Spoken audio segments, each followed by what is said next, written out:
Біз барлығымыз білетін және жиі еститін ағылшын тілінің бір сөзі бар. Окей, сенде бәрі жақсы ма, Әни?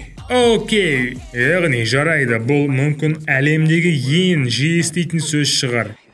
Заманауи технологиялар мен коммуникация жасауымыз үшін керекті сөздердің бірі. Алесия, қонақ бөлмесіндегі шамдарды сөндірші.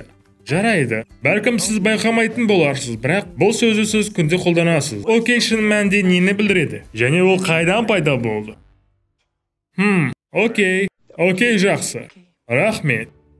Бостондағы интеллектуалды жастар 1830 жылдары бір-бірімен осылай жасырын код секілді қалжыңдасып сөйлесіп жүрді. Былайша айтқанда мем сөздер сәнге айнала бастады. KS немесе knapset кнопка басу. KS no use. Сен білесің, және OV all right. Бәрі дұрыс. Осындай хабарламалар болды. Сәтті шыққан аббревиатуралардың ішінде осы OK сөзі all right, яғни all correct. Бәрі дұрыс деген сөзінен шықты. 1800 жылдардың басында бәрі жақсы екенін растау үшін бәрі дұрыс сөз тіркесі жиі қолданылатын болды. Сол кезде алғаш рет окей сөзі жарияланды. Қысқартылған түрі 1839 жылы 23 наурызда тарала бастады. Сосын басқа да газеттер осылай қайталап бүкіл елге окей сөзін таныта бастады. Бостонның бірнеше инсайдерлері ғана емес, барлығы білетін нәрсеге айналды. Бұл сөздің соншалықты танымал болуы Нью-Йорктегі Кендеркук штатындағы ақш президентін окей сөзі ынталандырып, 1840 жылғы сайлау науқанында партиясының лақап атын окей деп қояды. Компания көпшілікке танымал болды және өте жағымсыз әсер қалдырды. Қарсыластары қарсы аббревиатураны ойлап шығарды.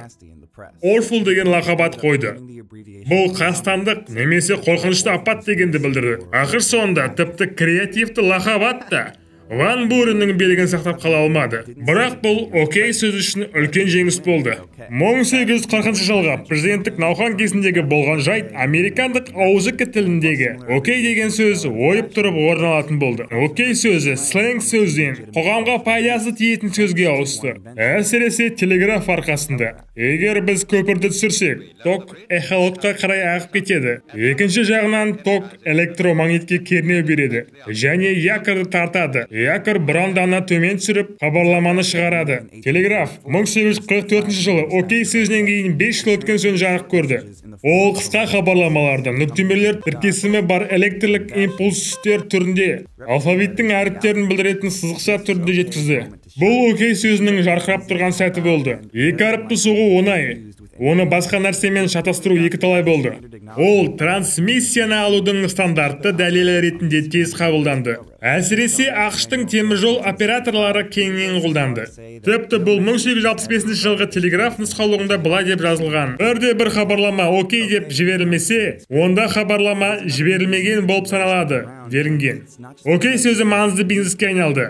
Бұл екі әріптің сіңісіп кетуі жай ғана оңай байланысу үшін ғана керек емес. Тағы бір маңызды себебі бар. Бұл окей сөзінің жалпы көрінісінде, дәлірек айтқанда кей әрпінің түрімен естілуінде. Ағылшын тілінде сөздер кей әрпінде жиі кездеспейді. Ол алфавитте шамамен 22-ші орында. Ғасырдың басында жарнамада және газеттерде адамдардың назарын аударту үшін C әрпінің орнына K әрпін қолданды.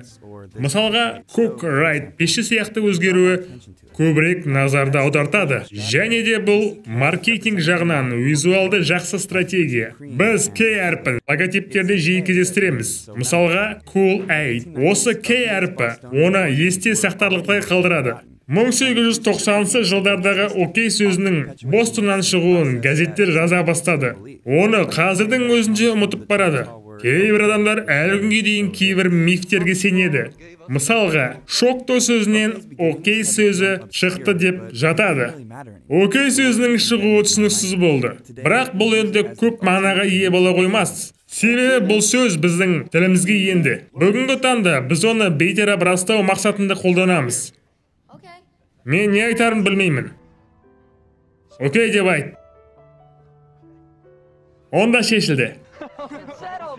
Алан Меткалф окей туралы жан-жақты мақалалар жазды. Оның ойынша, окей сөзді бағаламай істі растайды, өз ойын білдіреді, бірақ бұл ешқандай сезімді білдірмейді. Егер сіз үйге аман-сау жеткен болсаңыз, бұл тек сіздің аман-сау келгеніңізді білдіреді. Егер сіздің тағамыңыз дәмді болса, демек бұл жеуге болатын тағам. Қазіргі уақытта бұл рефлекстің бір түрі. Біз оны қаншалықты жиі қолданатынымызды бақыламаймыз. Мүмкін сондықтан да болар. Адамдардың айға қонған кездегі алғашқы айтылған сөзі окей болған. 1830 жылдардағы қарапайым әзіл үшін бұл жаман емес нәрсе.